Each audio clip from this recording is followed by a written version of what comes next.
Vamos a dar inicio a este webinar. Bien, como algunos de ustedes me conocen, mi nombre es Hugo Carrión, yo soy coordinador académico del Instituto Santa Fe y estamos muy contentos de iniciar esta serie de seminarios y miren, tenemos realmente un tema muy interesante para dar inicio a esta serie de seminarios relacionados con lo que nos gusta muchos alrededor del Instituto Santa Fe, que son los documentos electrónicos, la digitalización, la gestión de archivos.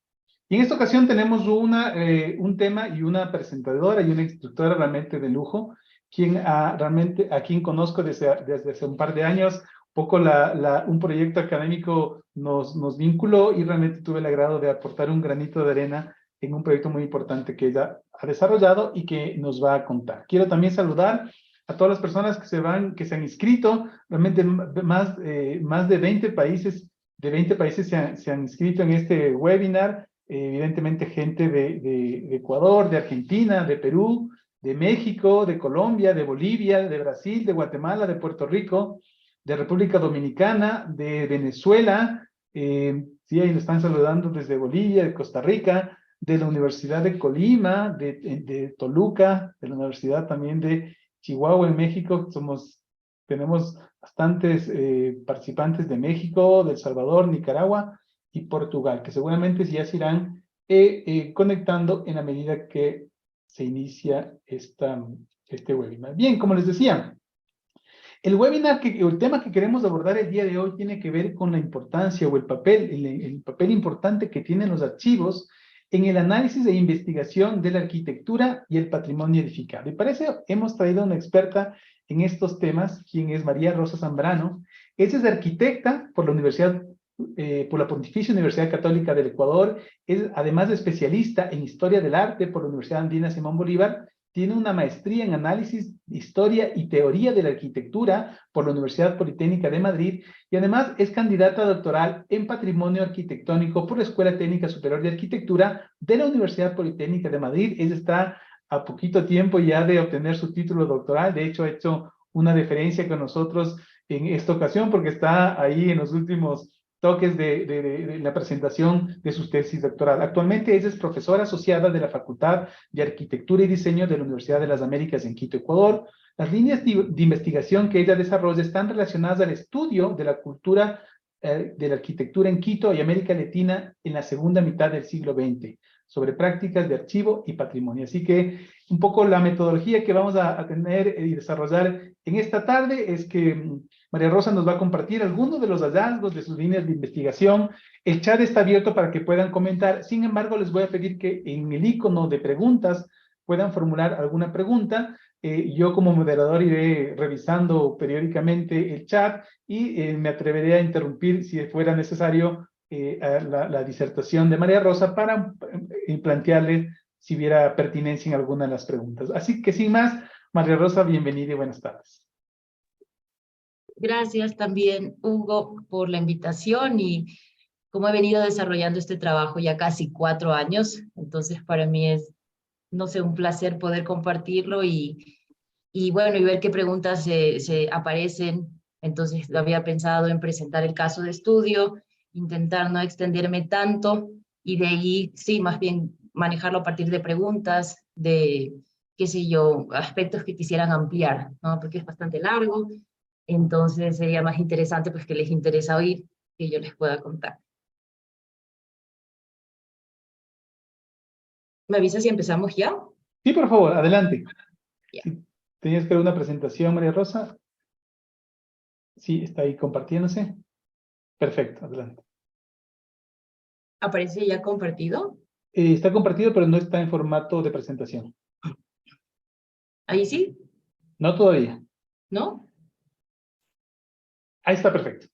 Ay, entonces estaba tardándose un minuto de nuevo. Pues volvió. A ver, ahí me avisas porque creo que tarda un poquitín hasta compartirse. Así es, ahora está perfecto. Ya. Bueno, entonces, comenzando, el tema que me plantearon era ver esta relación que hay entre archivos e investigación en arquitectura y les voy a presentar un trabajo que hemos realizado en colaboración con la Universidad de las Américas, el Departamento de Investigación, la Facultad de Arquitectura, el Colegio de Arquitectos del Ecuador, sede Pichincha, el CAEP, que es el dueño del acervo que vamos a conversar, y la Universidad Politécnica de Madrid, porque yo he estado cursando ahí el doctorado y entonces también he integrado ese trabajo doctoral con lo que en paralelo he realizado acá en la UTLA, que son las siglas de la Universidad de las Américas, de la sede de Ecuador. Entonces, el caso de estudio que les quiero presentar es un trabajo que se ha hecho con el archivo administrativo de un encuentro de arquitectos que se celebra en Quito desde el 78 y que pues, ya va como en su casi más de 40 años que se lo viene celebrando. Y el archivo que se ha trabajado es de las ediciones históricas, desde el 78 a la del 92. Luego el Colegio de Arquitectos como tal tiene en su página cargada muchísima información también de todo lo que ha sido el evento. Entonces, este conjunto documental se centra principalmente en la administración, del archivo administrativo. Entonces, bueno, para introducir en primer lugar la Bienal de Arquitectura, para también entender lo importante que es el acervo, se lo conoce como BAC, son sus siglas abreviadas.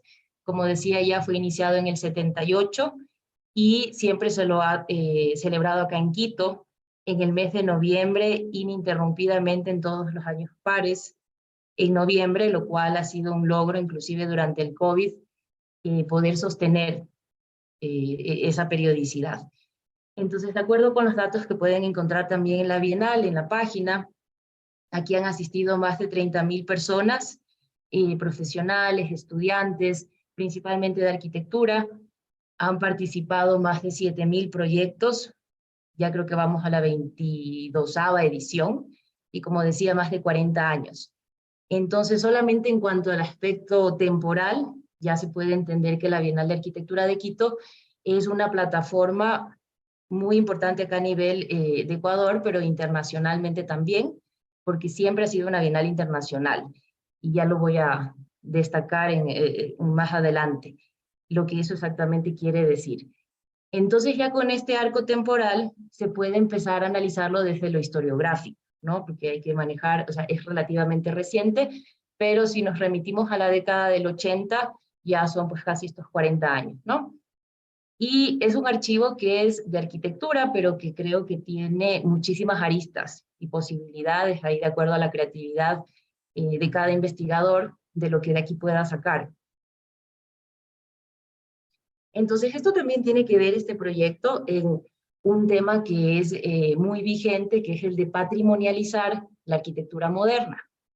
Entonces, nuevamente, como producciones arquitectónicas, las modernas, a grosso modo, uno se refiere al siglo XX, pero ahí en particular cada país tiene sus diferentes momentos. Acá en el caso de Ecuador o de Quito, se encuentran producciones arquitectónicas modernas que las asociamos al hormigón, al vidrio, al hormigón, en cuanto a lenguajes, desde los años 40. Luego, en los años 60, también hay una difusión importante, por ejemplo, el Hotel Quito, así solo para ubicarnos acá.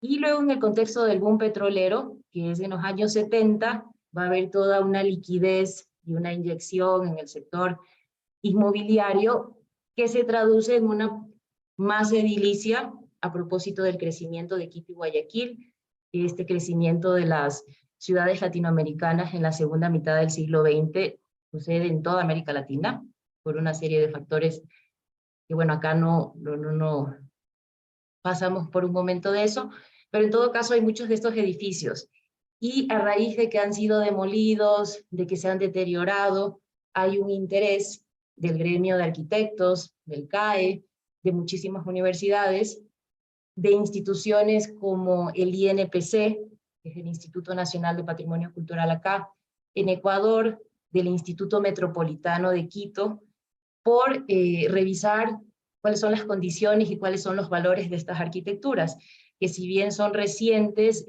también son parte ya de la memoria de la ciudad, a propósito pues de que se han deteriorado, de que se han demolido, y entonces ha eclosionado en una serie de espacios debates, ¿no? Sean también libros, charlas, conferencias, en donde se intenta un poco posicionar y ubicar qué exactamente significa que sea moderno y cuáles podrían ser valores culturales, porque hay valores que están dentro de la práctica.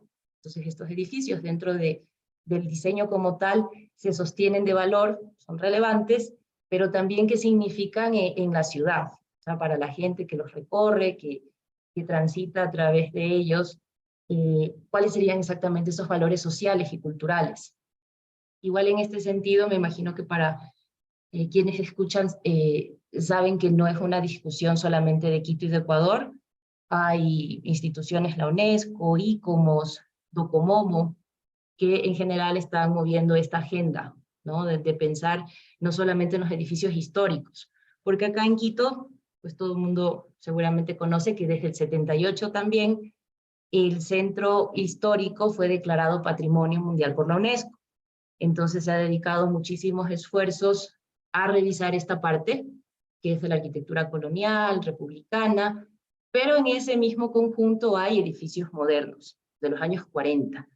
Y luego que se va ampliando el espectro y saliéndose ya de los límites de esta ciudad histórica, hay edificios de los años 60, entonces, ¿qué es lo que sucede con todos ellos? Aquí, a propósito de este tema de lo patrimonial, Docomomo es una institución que tiene presencia en muchísimos países, y aquí tienen algunos de los edificios que tienen ya fichas, que son inventariados. Entonces, es un problema complejo pensar en qué es patrimonial en el contexto de una ciudad contemporánea, y por lo tanto ahí siempre se abre el marco de lo interdisciplinar. Entonces el objetivo, o sea, se lo puede leer desde muchas aristas, la que vengo yo desarrollando y mucha gente más, claro, es relacionar lo crítico, crítica de arquitectura, historiografía y el tema del patrimonio y la ciudad inclusive. Entonces, ahí es interesante pensar que las construcciones críticas, o sea, todas estas valoraciones que cada práctica profesional está haciendo sobre su producción, y las narrativas historiográficas siempre van a tener alguna incidencia cuando se revisa qué edificio podría o no ser patrimonial. Entonces, este ámbito de la crítica, la historiografía y lo patrimonial. Y en ese sentido, estos edificios ya empezaron a ser identificados y valorados desde los años 90 aproximadamente. Ahí tienen en pantalla algunos de los libros que en ese momento se llamaba de arquitectura contemporánea, ¿no? Lo que ahorita lo podríamos leer como moderno. ¿Sí? Entonces, en ese sentido, la Bienal de Arquitectura de Quito está en el ámbito de lo coloquial, de estas reuniones que prima mucho lo conversacional, si se puede decir así, una cierta curaduría. Y la Bienal de Arquitectura de Quito siempre ha pretendido discutir lo contemporáneo, ¿sí? Pasados 40 años lo podemos leer historiográficamente, pero el interés de la Bienal es hablar de lo que está sucediendo. Y ahí pueden ver en pantalla los afiches de los diferentes encuentros que han habido. Y entonces, bueno, lo que pensamos todo este grupo de gente que estamos atrás del proyecto, ¿no? Que, como decía, incluye el Colegio de Arquitectos, de Pichincha, que son los dueños de la información, todo el grupo de investigadores y especialistas que participaron, entre esos en digitalización, por ejemplo, Hugo, compartimos la visión de que este evento permite ya leer estas narrativas que se han hecho en torno a los edificios. Las narrativas, los consensos historiográficos, críticos, quiénes son las personas que han valorado a partir de jurados nacionales, internacionales, quiénes son los principales actores, quiénes son las personas que más han ganado premios, por qué han ganado esos premios. Entonces permite indagar en esta parte mucho del discurso. El problema con los coloquios es que son los registros documentales, si se lo quiere analizar desde lo historiográfico. Entonces, pensando precisamente en este arco temporal, es que se ha tomado como límite el 78 al 92, que también fue la información que pudimos encontrar de las divisiones históricas, que son 8. Y son aproximadamente 13.000 documentos, ¿sí? Es un archivo que no es tan gráfico, ¿sí? Porque hay archivos de arquitectura, o sea, si se va a investigar historiográficamente, Un edificio, pues evidentemente, obviamente se lo va a revisar, ir, visitar, analizar desde sus componentes espaciales, constructivos, compositivos, la implantación en el sitio. Luego hay acervos que son muy gráficos, acorde a la profesión de arquitectura, todo lo que es representacional, dibujos, bocetos, maquetas, eso también va a generar una serie de información. Y en el caso del archivo administrativo es ver todos los esfuerzos que han habido atrás de gestar estos eventos, ¿no? Que también es muy rico, muy interesante, y que a veces no queda registrado en los catálogos. La mayor parte de encuentros, quizá buena parte de ellos, termina en un catálogo, en donde uno puede ver las diferentes categorías de participación, quiénes ganaron, por qué ganaron, o sea, en toda esta parte como curatorial del evento. Pero la administración va detrás de todo ese contingente de personas del CAE que cada edición, en una época en que no había internet, intentaron comunicarse y articular canales a nivel inclusive internacional en los años 70 y 80. Entonces de eso se trata el archivo. Más tarde les pongo acá también unas imágenes de los tipos de documentos que tiene. Aquí en esta presentación tengo imágenes, no todo está en el archivo administrativo de la BAC. Desde lo historiográfico siempre hay este criterio de análisis de fuentes, entonces de mejor manera sí se pueden revisar diferentes acervos.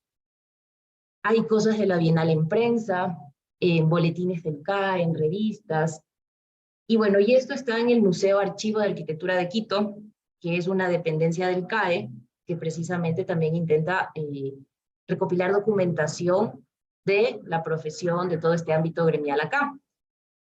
Y ahí tienen el afiche del 78, que es inclusive en internet se lo encuentra, y un evento que se hizo en el 77, que de alguna manera, no sé, para ubicarnos en lo que fue el momento en que este archivo se crea, que en el 78 se declara la ciudad patrimonial, pero con todo el desarrollismo del petrolero, a nivel económico, a nivel político, es la época de las dictaduras. En el 78 acá en Ecuador empieza la transición, la vuelta a la democracia, que es algo que está pasando también en toda América Latina. Hay como que hay una confrontación de dos visiones de ciudad, que en realidad esto empieza desde 1920, alguien ya lo ve así, la ciudad empieza a crecer, y hay una ciudad histórica, tradicional, y una ciudad moderna. Pero acá va a ser un desarrollismo de pasos a desnivel, de autopistas y tal. Y es particular en ese sentido que la Bienal, aunque intenta ser un evento que discute lo moderno, gráficamente apela a una imagen muy tradicional de acá, que son los conventos, este tema del claustro. Y este otro evento que lo pueden ver aquí, no sé si se alcanza a leer, pero ahí en una esquinita dice año 2000 con interrogación. Y entonces, ¿qué está pasando con esta plaza histórica y proyectándose a lo que viene? Este es un evento organizado por la UNESCO, la PNUD, en el 77, y se llamaba Preservación de los Centros Históricos ante el crecimiento de la ciudad contemporánea. Entonces, aquí también vale pensar la trascendencia del encuentro y del archivo desde lo que está pasando fuera de Ecuador, inclusive fuera de Quito, porque los años 80, como es la vuelta a la democracia, desde los años 60, por ahí dependiendo del país, lo que se expresa recurrentemente es que había como un aislamiento cultural intelectual. Entonces, no solo en arquitectura, hasta donde yo conozco, muchas otras disciplinas empiezan a generar estos encuentros, estas bienales, coloquios, congresos, con el ánimo de ver qué está pasando en los países vecinos, que no se ha sabido qué sucede. Entonces, ¿qué está pasando aquí? Y tener estos espacios de conocer, de discutir, que tiene que ver con este clima de debate, de reencuentro democrático y tal. Entonces, algunos que aparecen ahí coetáneos a la Bienal, a la BAC, es la Bienal de Chile, que aparece en el 77 como un evento nacional, y en su segunda edición del 79 y en el 81 empieza a proyectarse como encuentro internacional. La Bienal de Buenos Aires, que es del 85, los seminarios de arquitectura latinoamericana, que también son del 85, que estos son como itinerantes, La Bienal de Arquitectura de Sao Paulo del 73, había la Bienal de Arte, pero la Bienal de Arte, o sea, tenía un capítulo de arquitectura y en el 73 se crea como un evento independiente. Pero precisamente en el contexto y avatares políticos de Brasil se interrumpe 20 años. La Bienal de Arquitectura se retoma en el 93.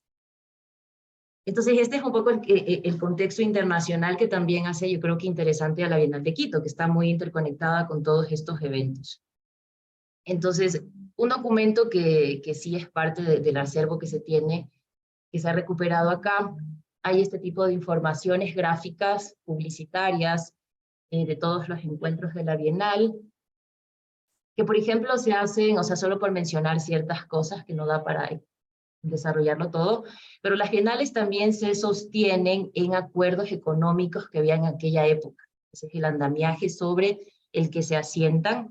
Este evento lo lleva un colegio de arquitectos, y eso suele ser tendencia, pero también los llevan universidades, y se asientan en todos estos convenios económicos como el Pacto Andino, el Convenio Andrés Bello, para generar y facilitar conexiones.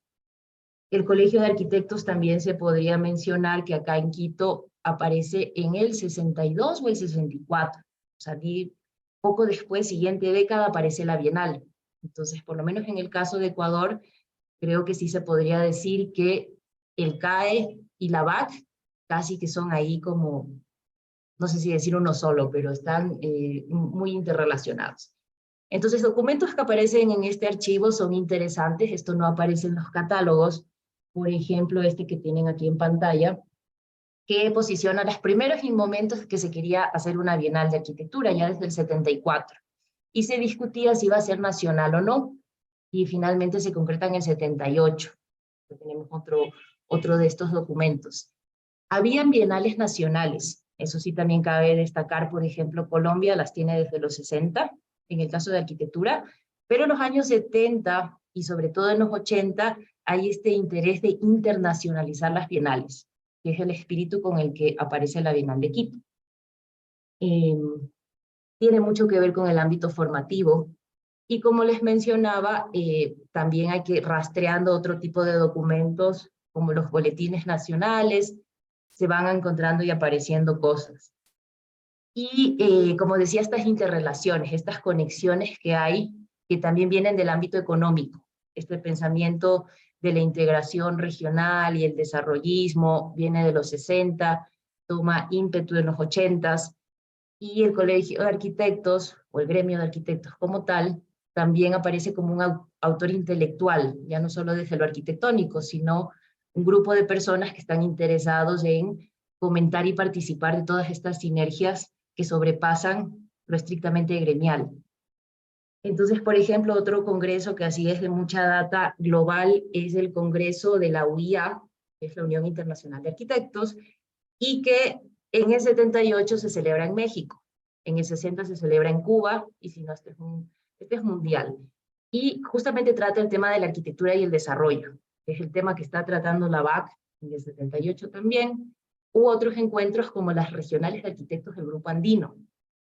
Entonces, en ese ambiente, desde lo arquitectónico y en otras disciplinas seguramente, toma fuerza pensarlo desde lo latinoamericano, ¿no? Con toda la amplitud, indeterminación, críticas y ventajas que ese término trae.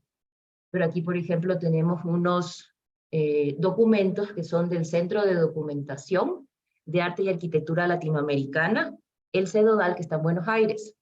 Este también es un archivo muy interesante si se quiere revisar a nivel regional, porque, por ejemplo, tienen una colección de revistas de casi todos los países de arquitectura latinoamericana. Entonces, intentar insertar lo que pasa en Ecuador, en lo que pasa en otros países, a veces es inabarcable. Este tema del historiográfico requiere que haya una gestión de acervos, y eso es muy caro, es costoso, es difícil, requiere una logística importante, y si se quiere hablar de algo que sea por fuera de lo local, sería trasladarse a todos estos países, y eso es bastante inllevadero. Pero hay ciertos lugares interesantes como el CEDODAL que justamente tienen documentos, y yo visité ese lugar para justamente darle esta perspectiva que no sea local, sino más regional. Entonces, ahí la información gráfica y estos títulos de prensa son clarísimos, ¿no? Cuando hablan de el tema de la identidad, que también es interesante en este tema de los coloquios. Ahora creo que se colgó, porque, ahí está, a propósito de la celebración del 5º centenario de la llegada a América, en España también empieza a haber un interés por mirar América. Entonces, actores y todas estas sinergias de estas bienales que están conectadas, también se lleva a España. Ahí tienen una publicación y una revista que se dedica al tema y que hace conexiones con nombres como Marina Weissman, por poner solamente un ejemplo, que está transitando. Ella viene acá a la Bienal de Arquitectura de Quito, es argentina, tiene una presencia importante en Chile. Entonces hay estos actores que por el circuito bienal consiguen difundir lo que piensan. Hablando nuevamente del tema de la valoración patrimonial y la crítica, hay voces que consiguen, no sé, difundirse más y darles más peso a sus criterios críticos. En el ámbito editorial, porque lo coloquial está súper unido a lo editorial. Generalmente quienes organizan bienales también llevan revistas y llevan libros, y actúan desde universidades y colegios. Entonces hay una camada ahí de libros de arquitectura latinoamericana. Por ejemplo, Roberto Segre viene a la Bienal de Quito, hay Gasparini también. Y bueno, no, entonces no, volviendo al tema de las bienales, acá en el caso de América Latina hay uno que es el de más larga data, el Congreso Panamericano de Arquitectos, que se celebra desde los años 20. Pero fuera de este congreso es en los años 80 que hay estos proyectos que ya sistemáticamente e institucionalizados están llevando adelante estas bienales, porque por estas bienales que se mantienen vigentes hay un sinnúmero de encuentros que han sido más esporádicos. Entonces, la Bienal de Arquitectura de Quito creo que es bien interesante porque justamente permite identificar interrelaciones con medios, actores, discursos, proyectos y tal. Y el tema de las publicaciones periódicas es una de las principales fuentes documentales cuando se quiere ver congresos. Aquí, por ejemplo, hay una revista de Chile, esta revista también es de los años 80, que estaba difundiendo continuamente las bienales, las ediciones chilenas, y revisándolas ahí con mucha paciencia, o las personas que les encanta hacer archivo, pues no, es ir revisando ahí página a página para ir identificando qué congresos se celebraron y qué nota, qué registro ha quedado. Aquí tienen revistas que están en el Cedodal, muchísimas revistas brasileñas, chilenas. En el caso de Ecuador hay una revista súper importante que es la revista Trama, la que tienen acá en rojo, en la fila superior. Y comentándolo, pero pasándolo rápido sin indagar demasiado por aquí, esta es una imagen, o sea, se puede hacer una radiografía. Es bien difícil analizar a rigurosidad cada bienal porque a veces no hay todos los documentos que permiten hacer. Pero ciertos temas, como ver qué era lo que interesaba en la época, sí se puede, como decía, hacer una radiografía, temas de ciudad, patrimonio, vivienda, medio ambiente, desarrollo. Aquí esta imagen tiene en corte la Bienal de Arquitectura de Quito, que yo sí he tenido posibilidad de analizarla con estos 13.000 documentos y de una manera bien amplia. La Bienal de Chile, que aparece bastante en revistas, las regionales de arquitectos del Grupo Andino, encuentros del Cono Sur, por ahí un poco aparecen revistas. Brasil, Sao Paulo, ellos sí tienen bastante trabajo, mucha inversión en el tema de mantener su documentación. Los archivos de la Unión Internacional de Arquitectos están en París, esos no he podido visitar, pero hay cosas en internet. Congresos Panamericanos de Arquitectos tienen su archivo en Montevideo. Los seminarios de arquitectura latinoamericana en Buenos Aires, esos pude revisar. Entonces, bueno, ahí es todo como un entramado bastante rico, complejo y muy internacional. Y luego siempre quedan los catálogos, sino que los catálogos hacen mucho énfasis en lo que interesa en una bienal, que es ver quién participa y quién gana y por qué gana. Y bueno, acá en el caso de Ecuador, la revista Trama, quienes la revista Trama se fundó en el 77 y la Bienal en el 78, y eso no es casual. O sea, habla de que hay un espacio público de no solamente tener criterios, sino poder visibilizarlos. Entonces, es como una esfera ahí de opinión. Y quienes fundan la Trama, la revista, son los organizadores intelectuales de la Bienal de Arquitectura de Quito. En la Bienal de Arquitectura de Quito, entonces, se pueden ver los temas que en aquella época interesaban, y también ahí sería interesante justamente notar que este tipo de acervos, contrario a la edificación como tal o lo gráfico, a veces cuentan más del contexto económico, social, político. La imagen que tienen ahí en la mitad, esa es la sigla de la Junta Nacional de Vivienda y del Banco Ecuatoriano de la Vivienda, porque un tema de la época en el desarrollismo petrolero era, y viene desde la Constitución, que aparece en la Constitución en el 79, de asegurar estos derechos, entre esos vivienda. Había un déficit importantísimo, terrible en Quito y en toda América Latina de vivienda. Esta portada de la revista Trama justamente contrapone el edificio moderno y en cambio toda esta cosa mucho más precaria de los asentamientos marginales, y el Estado que está intentando impulsar, invertir en dotación de vivienda. Entonces muchos profesionales, economistas, sociólogos, son convocados, y también los arquitectos, y hay mucha producción edilicia, y eso se traduce en que las categorías de la Bienal de Arquitectura de Quito hacen mucho hincapié en el tema de vivienda, y mucho de lo que se presenta allí es de vivienda, porque es lo que se estaba haciendo. En diferentes nichos, porque hay vivienda social y luego vivienda más bien de clases muchísimo más acomodadas.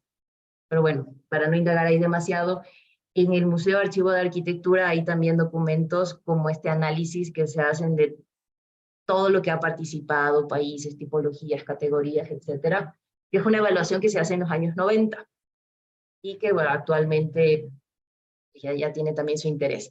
Luego todo este universo de datos, texto prácticamente, de todas maneras permite hacer análisis cuantitativos, interesantes, numéricos, qué países participaron, qué ciudades, para revisar el ámbito de influencia de un evento como la Bienal. Es de Quito, y uno diría que es de Ecuador, pero no necesariamente participaba Ecuador. Solamente por ver esa imagen, Quito obviamente tiene una participación masiva, y Bogotá más que Guayaquil. Entonces eso va obedeciendo una serie de dinámicas ahí que de momento pues, tal vez no vale tanto comentar, pero se puede sacar toda esta información cuantitativa que nos permite ir desbrozando pues, los temas que uno está investigando, ¿no?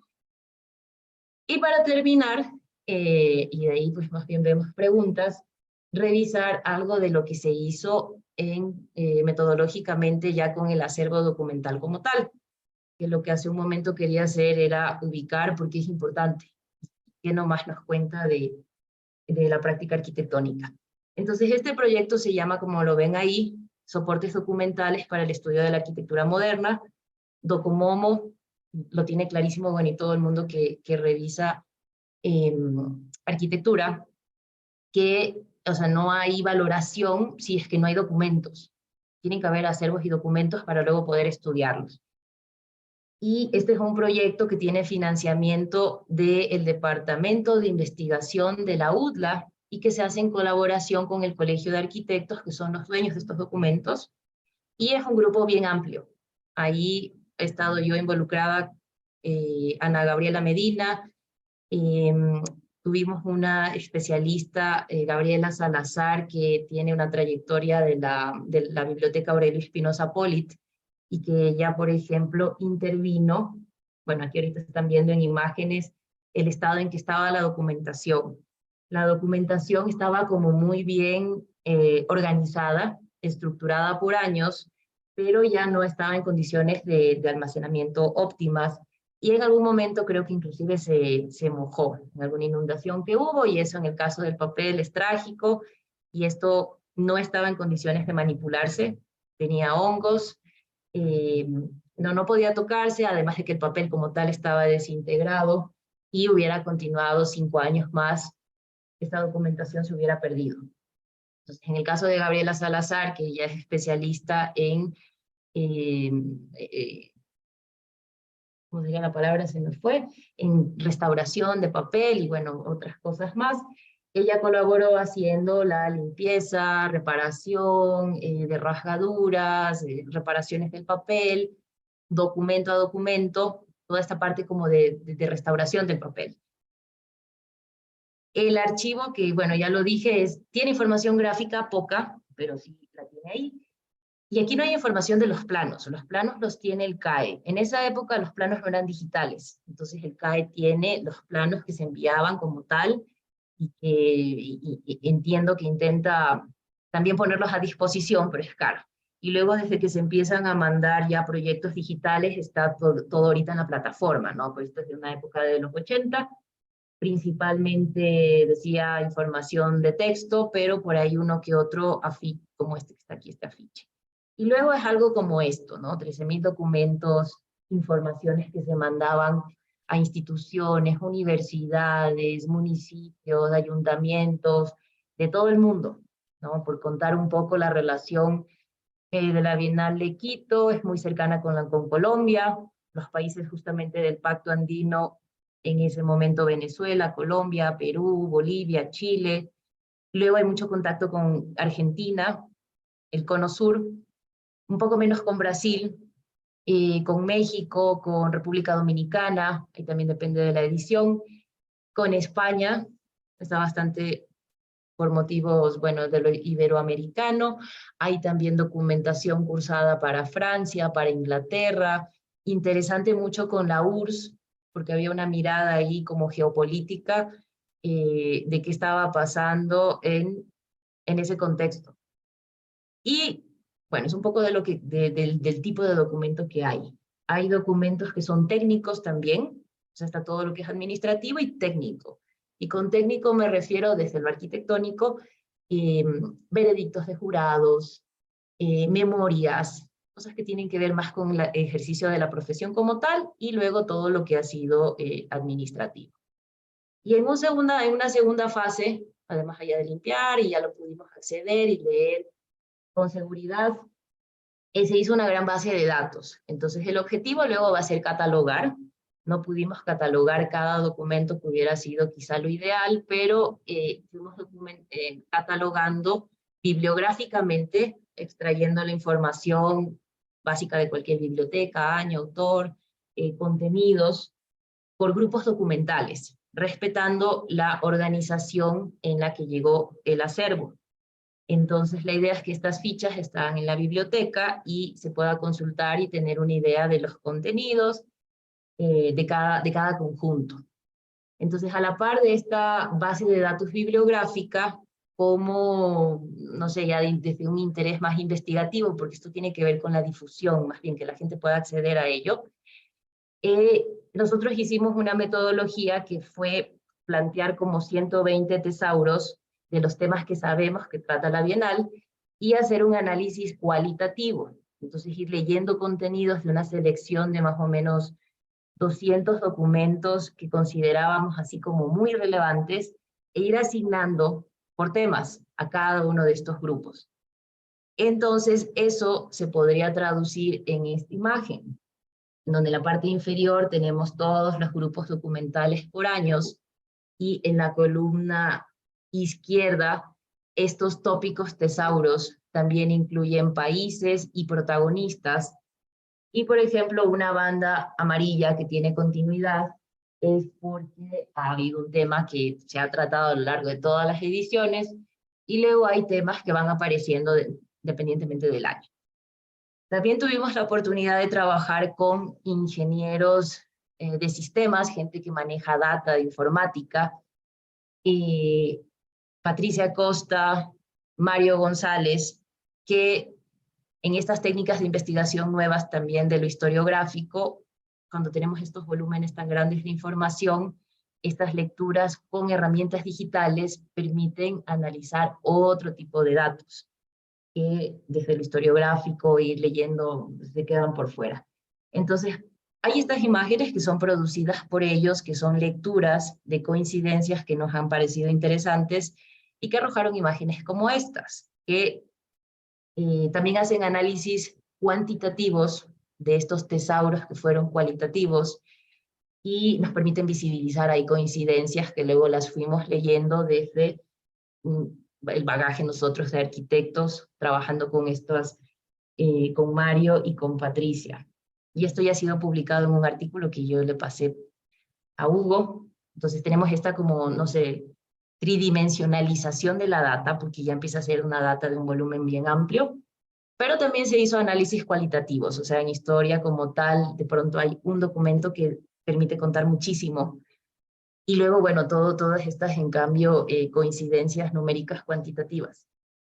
Y eso es un poco de lo que, no sé, pues les traigo como para abrir, de pronto tiene alguien alguna pregunta y ampliamos algo más de lo metodológico o lo que es la Bienal de Arquitectura como tal, lo que permite estudiar. Pero quizá para cerrar, lo que motivó a hacer esto, volviendo al inicio, es pensar lo patrimonial, desde cómo la Bienal permite articular, circular discursos sobre edificios y qué de estos discursos y narrativas nos permiten desde lo contemporáneo repensar por qué son valiosos, cuáles son esos valores, desde lo arquitectónico y lo social, lo cultural. Y eso. Excelente. Gracias, María Rosa. Realmente estoy muy contento de poder escuchar ya los resultados de su proyecto por varias razones, por varias razones. La primera, porque siempre es bueno oír, por ejemplo, desde otras profesiones, en este caso de la arquitectura, cuál es el papel y la importancia que tienen, por ejemplo, los archivos. Además, creo y estoy bien convencido que todos somos en parte, un poco arquitectos, ¿no es cierto? Desde arquitectos de nuestras vidas, muchos de arquitectos de sus propios archivos, de sus documentos, de su información, y como que confluye de manera a veces no tan premeditada, sino más bien un poco de esta coincidencial, todas estas ciencias. Usted ha insistido mucho, María Rosa, en la necesidad de este análisis, de esta colaboración interdisciplinar que me parece fabuloso. Quiero relevar el tema de tomar un evento que para los que no estamos en el mundo de la arquitectura, a lo mejor lo hemos oído, pero a lo mejor pasa desapercibido, pero para la gente que está en arquitectura es muy importante y es la Bienal de Quito. El hecho que ha permanecido por tanto tiempo me parece que es un aspecto clave. Y algo que usted mencionaba es que cómo este encuentro, digamos, medio, no informal, pero medio coloquial, académico, de expertos, se va convirtiendo como en este filtro de curaduría de documento que poco a poco se va documentando. Y a veces pasa que las personas que están involucradas en la documentación, en la archivística, en la ciencia de la información, muchas veces esos mismos o nosotros mismos no estamos convencidos del potencial y de la importancia que tienen los archivos. Y la importancia de que los archivos estén, por un lado, como usted bien decía, organizados y preservados y conservados, ¿verdad?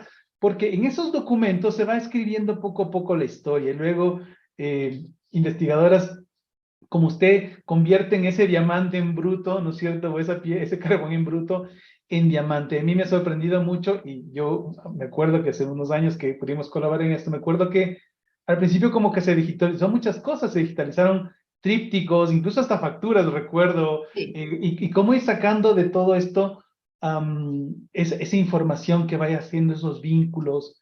Yo veía estos dendrogramas que se llaman, esos sociogramas que mostraba, estos análisis de clúster, de grupos que van identificando cómo ese corpus lingüístico nos va dando ideas, los números nos van hablando también. Entonces yo creo que es fabuloso este ejemplo muy concreto de lo que llamaríamos humanidades digitales. Yo la pregunta que le quisiera hacer es, visto desde alguien que entiendo se ha aproximado de manera muy profunda, a mí casi que me ha conmovido oírle a usted hablar con mucho dominio, ¿no es cierto?, de temas que uno podría decir, hablaba del respeto a la procedencia, de lo que se llama el principio de procedencia, la clasificación, tema de la descripción, la catalogación necesaria. Eso, ¿cómo fue su aproximación a estas técnicas, ¿no es cierto? Uno podría hablar también de ciencias archivísticas, de la gestión de documentos. ¿Cuál fue su aproximación? ¿Es algo que le sorprendió, que vio que era necesario? ¿Es un campo inexplorado? Me gustaría su primera reacción al respecto, María Rosa. Sí, bueno, yo ahí como tuvimos el financiamiento de la UDLA, entonces la posibilidad de tener un grupo importante, nutrido y sólido de especialistas, porque justamente yo estudié arquitectura y estudié historia del arte en una escuela de historia, pero no es mi bagaje todo lo que son prácticas documentales y de archivo, y peor aún de conservación, y luego digitalización y análisis digitales, porque todo esto está digital, o sea, las últimas imágenes se pudieron hacer gracias a que no solo está el soporte físico, sino también digital. Entonces fue un proceso enriquecedor para todos, trabajando como grupo de diferentes disciplinas, ir conversando y rebotando lo que cada uno necesita y puede aportar. Entonces yo no sabía, y desde lo técnico lo desconozco, pero llegué a aprender lo mínimo como para poder darle gestión a todo el proyecto. Entonces ahí era Gabriela Salazar la que sabe las particularidades del papel industrial, qué pasa, agua, que si tiene hongos, que si no, cómo divide cada hoja, cómo consigue recuperar el soporte físico. Entonces en ese caso fue trabajar y aprender de ella.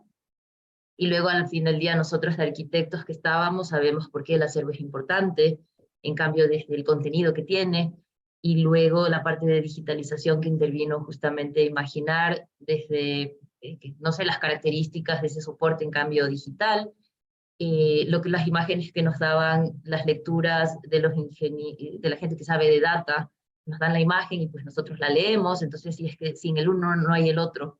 Y fue un proceso de aprendizaje para todos. Entonces algo ahí logré aprender con suerte suficiente como para luego intentar llevarlo a la interpretación desde la historia de la arquitectura y valoración patrimonial. Entonces Perfecto. diría eso, ¿no? Perfecto. Augusto nos escribe por el chat de preguntas, nos dice, si quizás podría insistir o aclarar cuáles fueron los criterios de selección, supongo que serán de los documentos, y cómo fue el proceso para llegar a ellos. No sé si es de selección, también de valoración. De selección nosotros tuvimos, o sea, ahí hay un tema que es, no sé si decir como súper contingente, porque cuando iniciaron la Bienal no sabían que iban a llegar a 40 ediciones e institucionalizarse de esta manera. Entonces, uno no guarda, o sea, ya es un esfuerzo monumental gestionar el evento y conseguir financiamiento, y no queda dinero para pensar en el acopio de documentos, y quizá van a haber 5 bienales, nadie lo puede saber. Entonces, casi que hay una parte ahí de supervivencia y contingencia de que llegaron 40 años después en condiciones de que se los pudo intervenir. Entonces nosotros guardamos todo lo que encontramos, ese fue el criterio, o sea, encontramos hasta el 92 y todo se guardó, todo se intervino.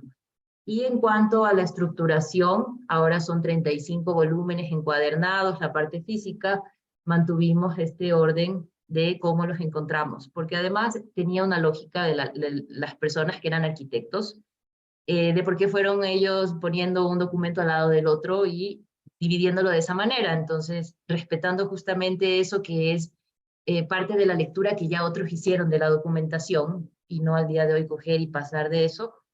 Entonces, eso hasta ahí se mantuvo. Y luego, bibliográficamente, hubiera sido bueno no tener que elegir, sino poder documentarlos cada uno de ellos, pero lo hicimos por grupos, porque con los recursos que teníamos, era la posibilidad que teníamos, y ya da una lectura bastante buena. O sea, yo quiero saber qué hay del 78 y tengo quizá unas 5 o 6 fichas, y con eso pues voy, me dirijo y toca ahí sí darse el trabajo de ponerse a buscar y leer. Y de todas formas hicimos la catalogación arquitectos. Entonces estos criterios tienen que ver con qué de aquí es relevante para el ámbito de lo arquitectónico. Pero de pronto viene alguien que quiere analizar temas sociales, temas económicos, y hubiese hecho una base bibliográfica diferente, sobre todo cuando hicimos la síntesis de contenidos. Nosotros destacamos en los contenidos temas que tenían que ver con lo arquitectónico. Pero como decía, ahí viene el investigador y la creatividad de cada uno, que creo que es una cantera para muchos temas que estaban pasando en el país en la década de los 80. Entonces la selección fue guardarlo todo, catalogar lo que más se pueda, y en estos descriptores que nos dieron estas informaciones, sí son sobre el tema que revisamos, que es el discurso profesional de la arquitectura moderna de esa década. ¿Ya? Entonces ahí, esta sería básicamente, responde a el proyecto de investigación como tal. Perfecto.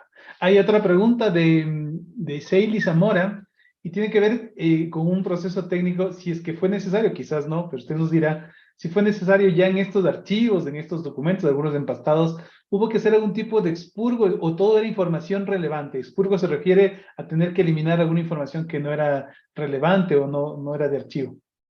No, nosotros guardamos todo, porque justamente aquí quizá falta poner más, pero también habían facturas, inscripciones, había muchísimas cosas. Inclusive, por ejemplo, por ahí aparecía una agenda de fiestas de Quito del 1980, y es porque como venían invitados internacionales, se les daba esas agendas para que ellos se puedan mover por la ciudad, y ahí apareció, y ahí quedó, y ahí continúa. No quitamos nada. Y hace parte del archivo, excelente. Es que uno se da cuenta que el archivo justamente cuenta la historia, ¿no? De esos momentos y uno puede recuperar la memoria. Quería hacerle una pregunta respecto al tema de datos. Muchas veces en el mundo de la documentación y el archivo hay quizás un desafío, a veces nos hace una confusión de que a lo mejor nos tenemos que empezar a olvidar un poco de los documentos y tenemos que empezar a ver mucho los datos. Pero yo creo que no hay datos sin documentos. Entonces, ¿cuál cree usted que fue el desafío mayor y las perspectivas? Porque al fin de cuentas usted, María Rosa, nos ha contado una especie de una historia de datos, ¿verdad? Partiendo de su histórico, de todos los desafíos de tener que recuperarlos, de volver a pegar algunas hojas que estaban rotas, el proceso de la digitalización, el OCR que hicimos, pero ya con esos datos empezar un poco a unirlos, a que cobren sentido. ¿Cuál cree que fue el principal desafío en ese sentido?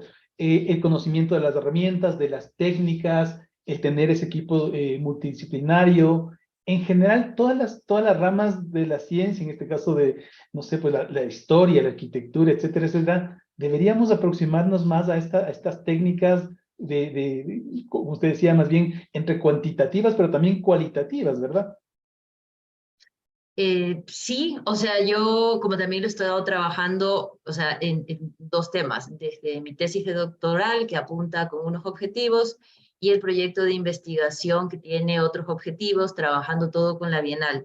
Y aún así, yo no sé si creo que tenemos aquí datos trabajados, yo creo que ni el 10% de todo lo que se archivó es. Pero el interés justamente fue de mantenerlo y hacerlo accesible, quiere decir, pues ya está en condiciones, está digital, aunque no está colgado digital en ninguna plataforma, pero también está catalogado y ordenado de que alguien, o sea, que las personas lo puedan utilizar, investigadores a futuro, de maneras que yo ya ni me imagino cuáles puedan ser, ¿no? Depende de los intereses de cada investigador. Yo revisé los datos en función de estos mis objetivos de tesis doctoral y los de el análisis del discurso profesional. Entonces ese siempre fue mi sesgo de ver que, con qué me quedo desde lo datos, no sé, más estadísticos cuantitativos y lo cualitativo, que en historia es súper importante. O sea, decía, de dos documentos se puede hacer toda una Claro. investigación. No hacen falta Claro. 13.000, pero aquí quedó ahí en la mitad, entre el uno y el otro, gracias a que hubo la oportunidad de esta inversión. Claro que sí. Quizás una pregunta, es como a futuro, ¿no? ¿Usted tiene inquietud como de alrededor de ese mismo acervo, hacerse más preguntas? O por ejemplo, lo que conversábamos hace un ratito, quizás el advenimiento de esta tecnología, a veces que a mí me asusta también de la tecnología, de la inteligencia artificial, de nuevos algoritmos que van apareciendo.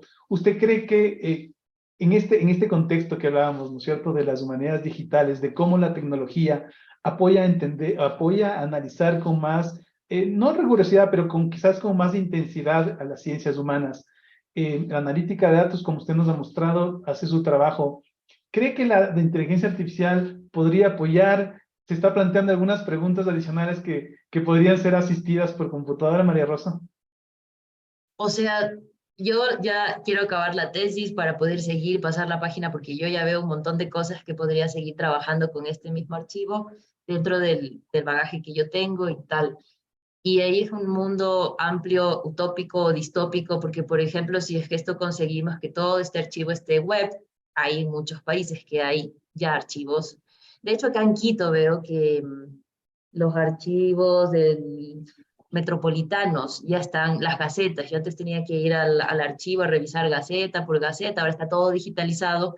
Entonces podemos ya como traslocar, dislocar la información y abordar archivos de todo el mundo, si es que están colgados. Entonces ya no sé si será, como digo, utópico, distópico, o es el reto de cómo no perder rigurosidad ante esta posibilidad de analizar datos infinita. Realmente ha sido como la piedra, digamos, como la piedra angular, como apenas destapar la punta del iceberg de algo que, digamos, tiene un potencial muy grande, entiendo yo. Y creo que además, creo que ha tenido, desde mi punto de vista, un papel inspirador, no solamente en arquitectura, sino en muchas ciencias, en donde dice, miren, esos libritos que parecen viejos, esas revistas que parecen viejas, esos trípticos, eso, como decía, esas facturas incluso, parecería que no tienen sentido, que no tienen importancia. Y resulta que si le damos el tratamiento adecuado, con las personas adecuadas, con las técnicas adecuadas, con los ojos adecuados, con los expertos adecuados, pueden hacer una lectura muy productiva y creo, por eso decía yo, que creo que es una actividad muy inspiradora y yo quiero aquí destacar, y esa fue mi intención al organizar este webinar y invitarle a usted, sobre todo porque muchas veces los profesionales de la documentación, a veces siento que no entienden la importancia de tener esta infraestructura crítica. Hace poquito en un evento una persona habló de que los documentos y los archivos son la infraestructura crítica de la memoria de la sociedad. Significa que sin los documentos, sin los archivos, la sociedad no tiene memoria. Entonces, ese papel de preservar, conservar de manera organizada, porque tampoco sirve que los documentos estén acumulados como un basurero, no sirve de nada, tienen que estar organizados, ¿cierto? Que tengan que tener este sentido para que expertos como ustedes puedan pulir y sacarle brillo y hacer estas lecturas, por ejemplo, desde lo técnico, desde entender la arquitectura contemporánea, desde el patrimonio edificado y estas cosas que no entiendo, pero me parece que son muy, muy importantes. No sé, María Rosa, para ser muy estricto con el tiempo, se nos quedan algunas preguntitas en el tintero, pero como para cerrar este encuentro que para mí ha resultado muy, muy interesante y muy agradable. ¿Cuál sería como el mensaje final? Yo diría previo incluso ya a su tesis doctoral que está muy cerquita. Un mensaje final, bueno, ahí es una pregunta un poco difícil. Bueno, de los resultados de la tesis doctoral que yo estaba analizando justo la cultura arquitectónica y la ALCAE como un actor institucional que tiene un impacto en la cultura arquitectónica local, digamos que tengo ahí mis hallazgos que los presentaré ahí, pero sí, creo que la inversión en archivos es costosa, eh, peor sobre todo en el ámbito de la arquitectura, si es que no son gráficos, a veces no se le da mayor valor, pero son como que interesantes y como decía, claro, tomando algo de lo que decías tú, es la creatividad con la que uno puede interrelacionar y las posibilidades de analizar cosas son tantas como personas que se acerquen a los datos. Entonces, cuando hay oportunidad de crear estos acervos, también es no sé, un interés personal que me gusta mucho el tema del archivo, es fantástico, ¿no? Porque ahí supera lo que uno puede hacer. Entonces, la intención detrás y ahorita empezar a difundir más lo que tiene para que más gente lo pueda mirar y revisar. Y no siempre hay oportunidad de tener archivos. Y en América Latina o sea, prácticamente los tienen dos eventos, porque son muy caros. Y luego tener las instalaciones. Esto está en la biblioteca de la UTLA, quien tiene toda una infraestructura, que están en condiciones de almacenamiento, donde puede ir alguien y te van a facilitar la información. Y eso a veces es bien difícil, inclusive en archivos locales. Entonces ahí sí, creo que el tema del archivo ofrece bastantes posibilidades a la investigación, inclusive de la arquitectura, que tradicionalmente pues esto no está un poco mirado de lado, si es que no es gráfico o el edificio como tal. Excelente, muchas gracias. Quiero agradecerle, María Rosa, por su tiempo.